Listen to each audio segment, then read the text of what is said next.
বিসমিল্লাহির রহমানির রহিম। বাংলাদেশ সরকারি কর্মচারী দাবি আদায় পরিষদ কর্তৃক আয়োজিত কর্মচারীদের প্রাণের দাবি, ন্যায্য অধিকার, মৌলিক অধিকার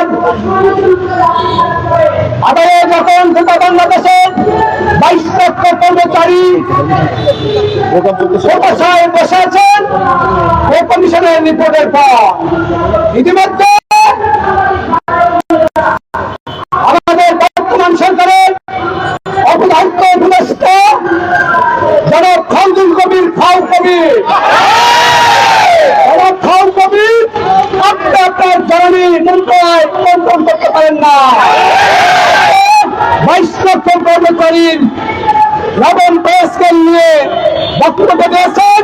সেই বক্তব্যের প্রতিবাদ সভায় উপস্থিত আছেন আমাদের সম্মানিত সক্রিয় সমন্বয় বন্ধু, বিভিন্ন দপ্তর সম্মানিত সভাপতি, সাধারণ সম্পাদক বন্ধু, বিভিন্ন ইউনিটের সম্মানিত নেতৃবৃন্দ, সম্মানিত সঙ্গী, প্রিন্ট মিডিয়া, ইলেকট্রনিক মিডিয়ার সম্মানিত কর্মকর্তাবৃন্দ, আইন প্রয়োগকারী সংস্থার সম্মানিত কর্মকর্তাবৃন্দ, গোয়েন্দ সংস্থার সম্মানিত কর্মকর্তাবৃন্দ, আসসালামু আলাইকুম ওয়া রাহমাতুল্লাহ। আমি শুরুতেই মাননীয় প্রধান উপদেষ্টা মহোদয়কে সবিনয়ে বলতে চাই, আমরা প্রজাতন্ত্রের কর্মচারী, একদিকে আপনার প্রধান উপদেষ্টা, অন্যদিকে আমাদের প্রজাতন্ত্রের জনপ্রশাসন মন্ত্রণালয়ের সরাসরি অভিভাবক। আপনি আমাদেরকে নবম পে স্কেল দেওয়ার জন্য কমিশন গঠন করে দিয়েছেন। প্রজাতন্ত্রের কর্মচারীরা আশায় আছেন, আপনি যেহেতু গ্রামীণ ব্যাংক প্রতিষ্ঠা করে এদেশের অসহায় মানুষের মুখে হাসি ফুটিয়েছেন, তেমনি ভাবে আমাদের পে স্কেল প্রাপ্তির জন্য আপনাকে কমিশন গঠন করে দেন আমরা প্রত্যাশিত ছিলাম। আমরা দেখলাম এই কমিশন রিপোর্ট দেওয়ার পর আমাদের অর্থ উপদেষ্টা প্রতি মুহূর্তে বলতেন যে কমিশন রিপোর্ট দিলেই পে স্কেলের গেজেট প্রকাশ হবে। আপনারা শুনেছেন, আপনারা বিভিন্ন প্রিন্ট মিডিয়া, ইলেকট্রনিক মিডিয়ায় দেখেছেন, শুনেছেন, অর্থ উপদেষ্টা বারবার বলেছেন পে কমিশনের সুপারিশের কথা। অথচ পে কমিশন যেদিন সুপারিশ দিলেন মাননীয় অর্থ উপদেষ্টার কাছে, আমাদের অর্থ উপদেষ্টার বক্তব্য চেঞ্জ হয়ে গেল। উনি ইতিপূর্বে যে নাটক করে বলেছেন এ সরকার দেবে না, সে পরবর্তী সরকার দেবে, একই নাটক উনি আবার মঞ্চায়ন করলেন। মঞ্চে উনি ওনার রোল প্লে করলেন যে কমিশনের রিপোর্ট দেওয়ার পরে অর্থ মন্ত্রণালয় একটি কমিটি করে দেওয়া হবে। আমি দেখতাম জানাই বাংলা অর্থ উপদেষ্টা মহোদয়, আপনি বাংলাদেশ ব্যাংকের গভর্নর ছিলেন, আপনার বক্তব্যের সাথে আপনি বাংলাদেশ ব্যাংকের গভর্নর হিসেবে হেল্প করেননি। আপনি দায়িত্বশীল ছিলেন, দায়িত্ববান ছিলেন, দায়িত্ববান ভূমিকা পালন করেছেন, আপনি সুনাম কুড়িয়েছেন আপনার নিজের এই বক্তব্য।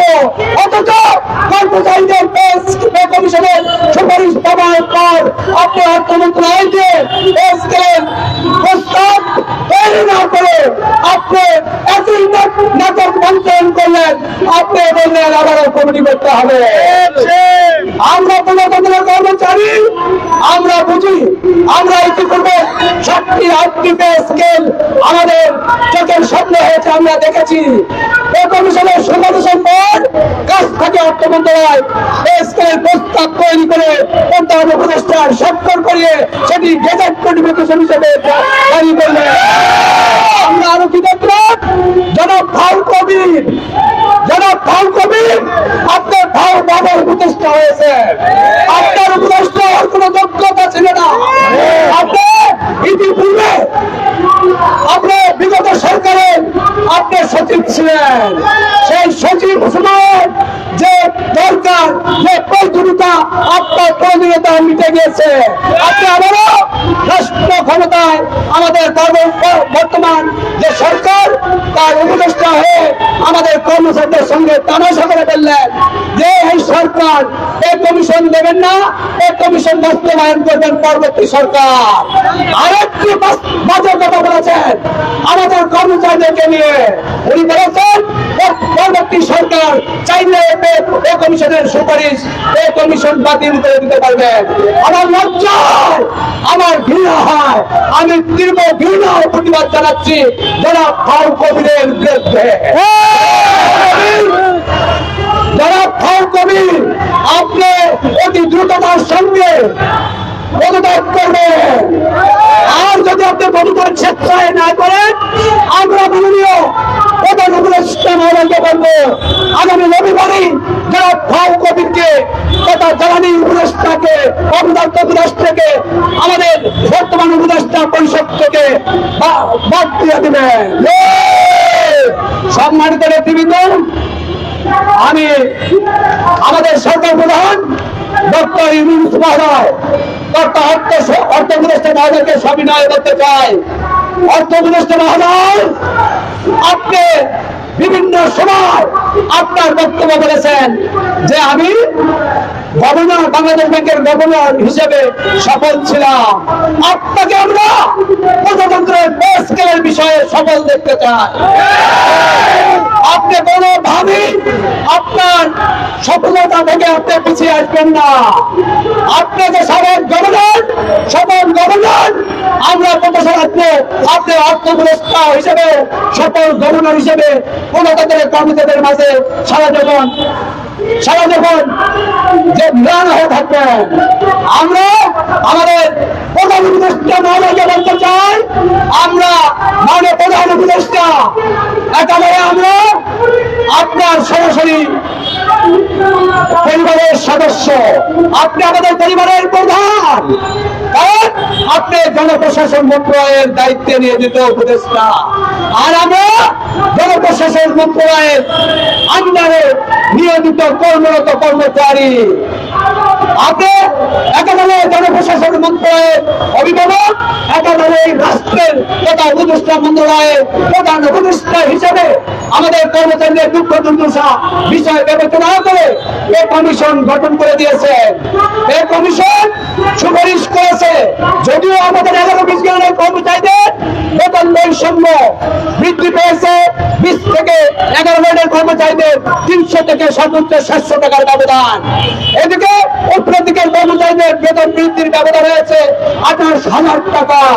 আমি মাননীয় প্রধান উপদেষ্টাকে সরকারে বলবো আমাদের 11 থেকে 20 গ্রেডের কর্মচারীদের যে বৈষম্য বিদ্যমান, এই কমিশনের সুপারিশে সেই 11 থেকে 20 গ্রেডের কর্মচারীদের বিষয়ে পুনর্বিবেচনা না করে অতি দ্রুততার সঙ্গে আমাদের দাবি আদায় ঐক্য পরিষদের সময় বেঁধে দেওয়া হয়েছে 31 জানুয়ারির মধ্যে গেজেট জারি করতে হবে। কোন কর্মচারী 14-15,000, 16,000 টাকা দিয়ে পরিবারের ভরণ পোষণের ব্যয়ভার, চিকিৎসা ব্যয়, ছেলে মেয়ের পড়াশোনার ব্যয় সহ আমাদের সংসার কোনোভাবে চলে না। আমাদের সংসার চালাতে না পারে, বেতনের টাকা দিয়ে আমাদের সংসার চালাতে না পেরে আমাদের কয়েক বছর আগে বিটিআর মামলায় পুলিশের 2 সদস্য প্রাথমিক বিদ্যালয়ের সহকারী শিক্ষক আত্মহননের বার্তা জানিয়েছেন। আমরা আমাদের এই প্রেস ক্লাবে আমাদের প্রতীক অনুষ্ঠান কর্মসূচিতে আমরা বলেছিলাম আমাদের আত্মহনন যদি আমাদের অন্যায় গুনার কাজ, পাপের কাজ না হতো, আমরা আত্মহননের পথ বেছে নিতাম। আমরা আমাদের 6 সদস্য পরিবারের প্রধান হিসেবে, কর্মক্ষম ব্যক্তি হিসেবে কোনোভাবে আমাদের পরিবারের ব্যয়ভার মেটাতে পারতেছি না। সম্মানিত উপদেষ্টা ডক্টর ইউনূস মহোদয়, আপনি শান্তিতে নোবেল বিজয়ী। আপনাকে প্রজাতন্ত্রের কর্মচারীরা যে প্রত্যাশা আছে, আমাদের শেষ ভরসা আমাদের মাননীয় প্রধান উপদেষ্টা আমাদের 31 জানুয়ারির মধ্যে নতুন পে স্কেলের গেজেট জারি করে আপনি পুনরায় প্রমাণ করে দিবেন আপনার শান্তিতে নোবেল বিজয়ী, সত্যিকারের নোবেল বিজয়ী মানুষ। আপনি গোটা বিশ্বে আপনার সভা আছে, আপনাদের বাংলাদেশে আমাদের কর্মচারীর মাঝে আপনার প্রতি আমাদের শ্রদ্ধা সর্বদা থাকবে।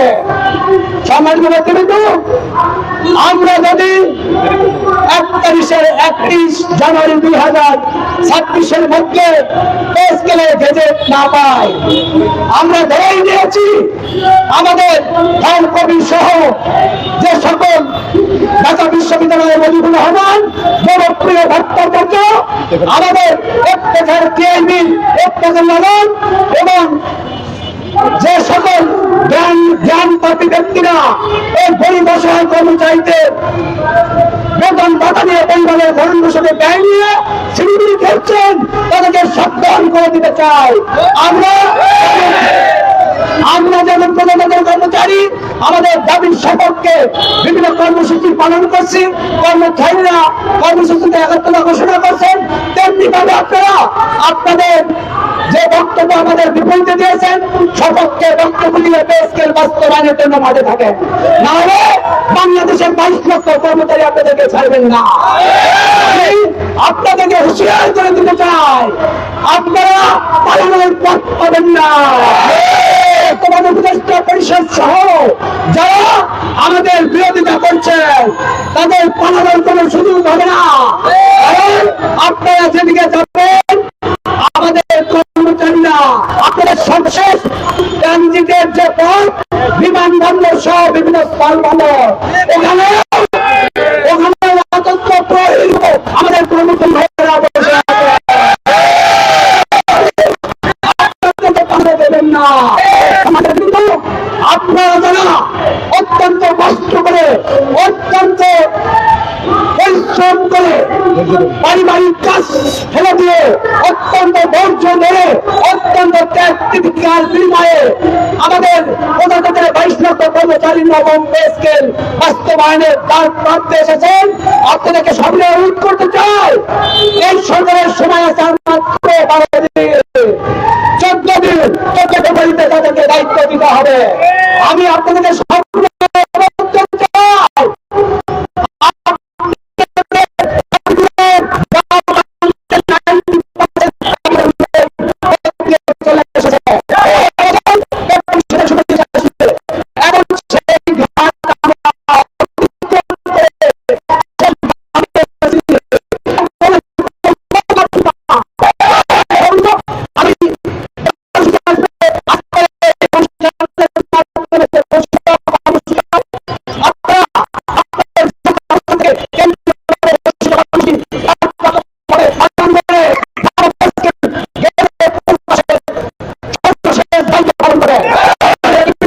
আমরা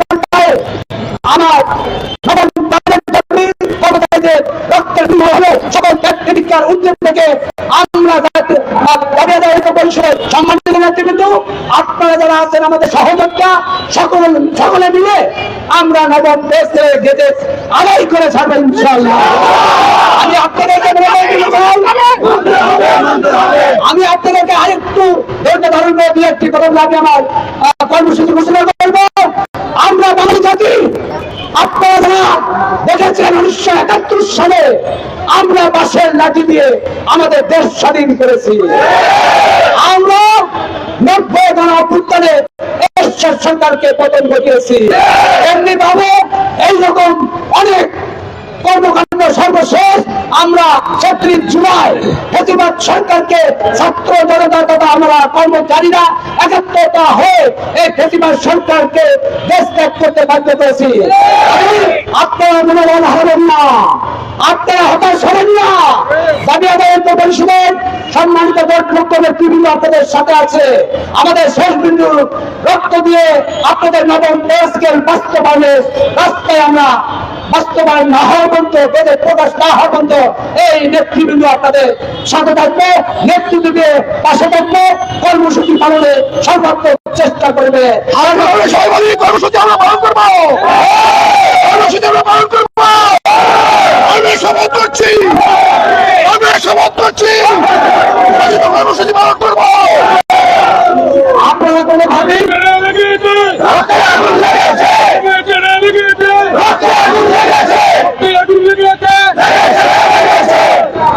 সম্মানিত ব্যক্তিবৃন্দ আপনারা কোনোভাবেই ভীত সন্ত্রস্ত হবেন না। আমাদের যে কর্মসূচি হবে সেই কর্মসূচি পালনে আপনাদের কেবল বাধাগ্রস্ত করলে আমাদের নেতৃবৃন্দকে আপনারা মেসেজ দিবেন, জানাবেন, আমরা সেই দপ্তরে সেই জায়গায় শুনে পাবেন ইনশাআল্লাহ। সম্মানিত নেতৃবৃন্দ, আমি আমাদের প্রাণের দাবি, আপনাদের প্রাণের দাবি নবম দেশকে প্রকাশের জন্য যে কর্মসূচি, সেই কর্মসূচি ঘোষণা করছি। আপনার যে কর্মসূচি শোনার জন্য আমি সেই কর্মসূচি ঘোষণা করছি। সম্মানিত নেতৃবৃন্দ, আমাদের সময় অতি অল্প, বিভিন্ন বিষয় চিন্তা করে, বিভিন্ন বিষয়ের উপর কি করে প্রকাশের চিন্তা করে আমাদের নেতৃবৃন্দ সিদ্ধান্ত নিয়েছেন, সেই কর্মসূচি আপনাদের সামনে ঘোষণা করছি।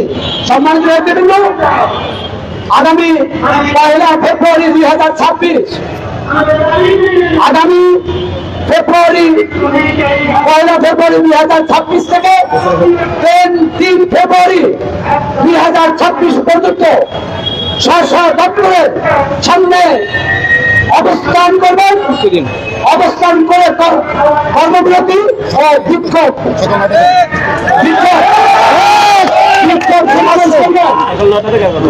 সম্মানিত নেতৃবৃন্দ, আবারও আপনাদের কর্মসূচির বিষয় আমি আপনাদের সবাই অবগতির জন্য এবং কর্মসূচি পালনের জন্য বলছি।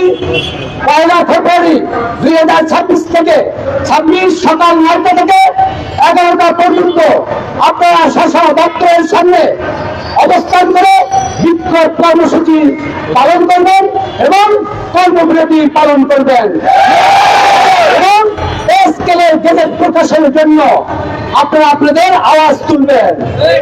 একইভাবে যদি আমাদের কর্মসূচি চলাকালীন সময়ের মধ্যে স্কেল না দেন,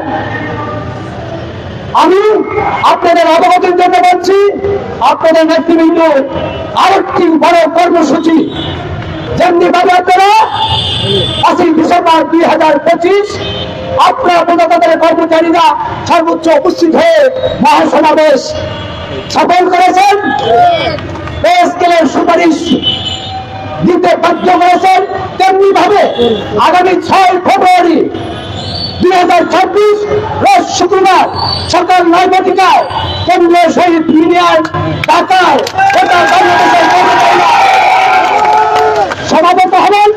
সমাবেত হয়ে সংক্ষিপ্ত আলোচনা হবে। আলোচনা শেষে নবম পে স্কেল বাস্তবায়নের জন্য সর্বশেষ কর্মসূচি আমরা ডক্টর ইউনূস তথা প্রধান উপদেষ্টার বাসভবন অভিমুখে যমুনায় বাস্তবায়ন করেন সভা ছাড়ব। আমরা আপনাদের শেষ কথা বলতে চাই, সম্মানিত নেতৃবৃন্দ, আমাদের 6 তারিখের কর্মসূচি হবে আমাদের নবম পে স্কেল গেজেটের শেষ কর্মসূচি।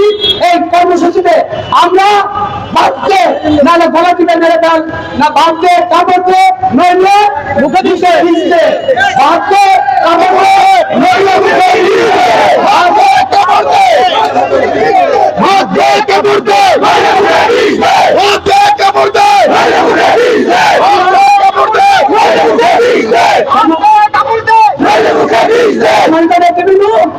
আমরা প্রত্যাশা করব, আমরা প্রজাতন্ত্রের কর্মচারী ডক্টর ইউনূস মহোদয়ের পরিবারের সদস্য। আপনি কোনোভাবেই আমাদেরকে আর বঞ্চিত করবেন না। আপনি প্রধান উপদেষ্টা হিসেবে আপনি অর্থ উপদেষ্টাকে দিয়ে আমাদের পে স্কেলের গেজেট আমাদের কর্মসূচি দেওয়ার আগেই আমরা প্রত্যয় ব্যক্ত করছি, প্রত্যাশা রাখছি 31শে জানুয়ারির মধ্যে আমাদের নবম পে স্কেলের গেজেট প্রকাশ করবেন। প্রজাতন্ত্রের কর্মচারীদের কর্মবিরতি যেতে না হয়, ভুকা মিছিলে না যেতে হয়, কারণ সামনে জাতীয় নির্বাচন। আমরা চাই, যাতে আমাদের নেতৃবৃন্দ বক্তব্য দিয়েছেন, আমরা পে স্কেলের গেজেট পেয়ে জাতীয় নির্বাচনে ভোট দিতে চাই এবং ভোট নিতে চাই। আমরা ভোটের পক্ষের লোক, আমরা ডক্টর ইউনূসের পরিবারের সদস্য। আমরা আমাদেরকে ফেব্রুয়ারির ঘোষিত কর্মসূচি মধ্যে পালন করতে দেওয়া হয়। আপনারা আগামী 1 জানুয়ারির মধ্যে আমাদের পে স্কেলের গেজেট প্রকাশ করবেন। আমি সর্বশেষ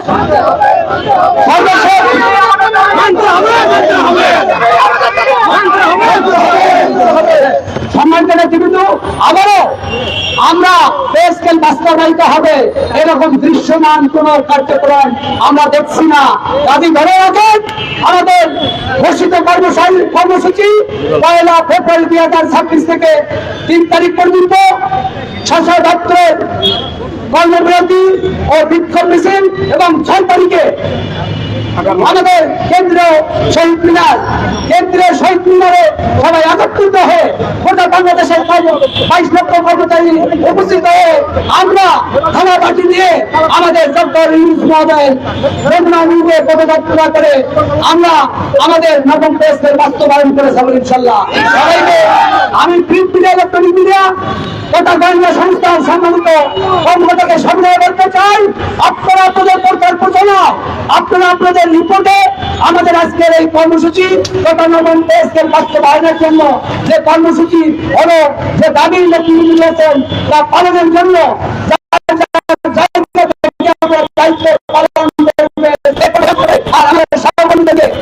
কর্মসূচি বাস্তবায়নের জন্য সবিনয় অনুরোধ রেখে আমি আমার বক্তব্য শেষ করছি।